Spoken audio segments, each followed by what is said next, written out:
ভারতবাসী আমরা সবাই একই রক্তে বহে গায়, যতই ধর্ম হোক না মোদের চলি একই ঠিকানায়।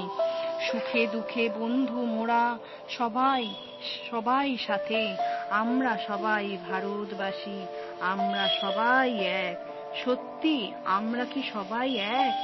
এত সুন্দর আমাদের ভারতবর্ষ, এত সুন্দর আমাদের পরিবেশ, আমরা কি কেউ কখনো কি বুঝেছি?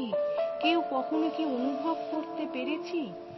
আমাদের ভারতবর্ষে এত সুন্দর সুন্দর যে জিনিস আছে, এত সুন্দর যে পরিবেশ, উত্তরে কাশ্মীর থেকে দক্ষিণে কন্যাকুমারিকা, সবই যেন পৃথিবী শ্রেষ্ঠ। ভারত 3টি শব্দে হলেও এর বিস্তার অনেক কোটি কোটি লোকের বাসভূমি। করোনা মহামারী আমাদের আজ বিশ্বে নিস্তব্ধতার আঘাত করেছে। এর জন্য আমাদের সবাইকে এক হয়ে লড়তে হবে। এই লকডাউনে একাকিত্বে ভুগছিলাম, তাই একদিন আমি ছাদে যাই। ছাদে গিয়ে দেখলাম মনোমুগ্ধকর বাতাস, শুনলাম পাখিদের কলরব। ছাদ থেকে তাকিয়ে দেখলাম রাস্তাটা নিস্তব্ধ, চারদিকে দোকান পাট বন্ধ, কোনো যানবাহন নেই, এর আওয়াজও নেই, নেই কোনো দূষণ। সার-মেয়েরা নিজেরাই স্বাধীনতা পেয়ে তাদের সন্তানদের নিয়ে ঘুরছে ফিরছে, কেউ কিছু বলছেও না। এই বিশ্বের একদিকে পশুরা নিজের স্বাধীনতাও পেয়েছে, ফিরে পেলেও আর একটা দিক রয়ে গেছে অন্ধকার। মানব জীবনে আর আজ চরম সংকটপূর্ণ। মানুষ অন্ন অর্থ এর অভাবে প্রতি মুহূর্তে আজ চিন্তায় জরাজীর্ণ হয়ে মারা যাচ্ছে।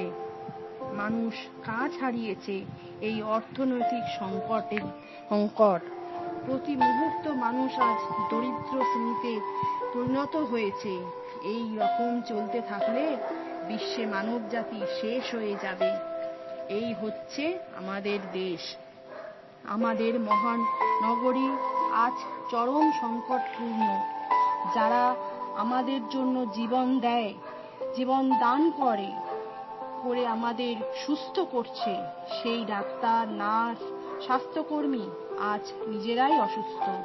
মহানগরীর বুকে এই নিস্তব্ধতা দেখতে মোটেই ভালো লাগছে না। আজ হাওড়া ব্রিজে নেই হলুদ ট্যাক্সি, হর্নের আওয়াজ, কালীঘাটে মন্দিরে ঘন্টার আওয়াজ।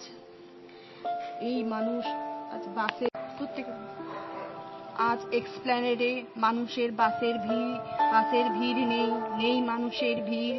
পার্ক স্ট্রিট, কলেজ স্ট্রিট, লেকটাউনের রাস্তা ফাঁকা, চারদিকে শুধুই যেন নিস্তব্ধতা।